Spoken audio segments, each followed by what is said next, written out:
Mayong buntag o happy pista. So ato ang break ang panahon sa Kwaresma sa atong pagsaulog karon sa solemnidad sa kapistahan ni Jose, ang bana ni Maria. So adunay importantong papel si Jose sa kasaysayan sa kaluwasan. Siya kabahin sa katumanan sa pasalig sa kasabutan nga gihimo ni Abraham o ni David.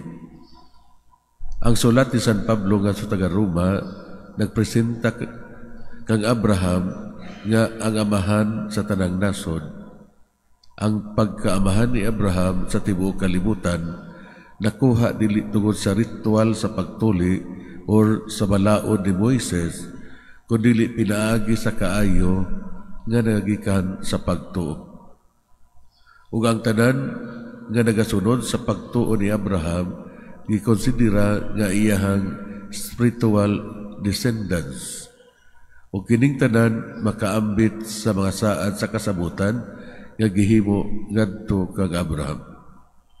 Si Abraham atong amahan dili sa unod kundi sa pagtuo. Si Jose gipaila nga dili biological nga amahan ni Jesus kundi bana ni Maria. Sa pagtawag kang Jose nga anak ni David, ang anghel mitawag sa atensyon ngadto sa harianong gikanan ni Jose ug ang iyang crucial role of passing on Davidic descent to Jesus.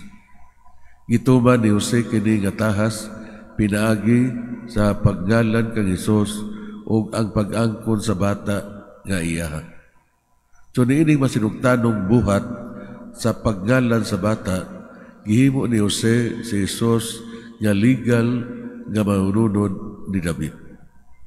Si Jose maayo nga tawo ug matarong nga tawo, misalig sa Ginoo sa tibuok gayon. Ang pagtuog pagsalig ni Jose klaro kaayo nga gipadayag ang iyang pagkamasinugtanon sa Ginoo. Gituman ni Jose ang gisugo sa anghel o gipangasawa niya si Maria o ginganlan niya ang bata o Jesus. So unsa may hagit para kanato mga igsoon? Natabangan unta kita ni Jose sa pagsunod, natabangan unta kita ni Jesus sa pagsunod sa panig-ingnan ni Jose. Sa atong pagsaulog sa solemnidad ni San Jose, maningkamot kita sa pagsunod kang Jose, isip modelo sa pagtuo o pagsalig diha sa Ginoo. Ikatulong, tagaon ta kita sa Ginoo sa dugang grasya nga motubo ang atong pagtuo ug tabangan kita niya sa kakulang ug pagkawalay pagtuo. Hinaut unta.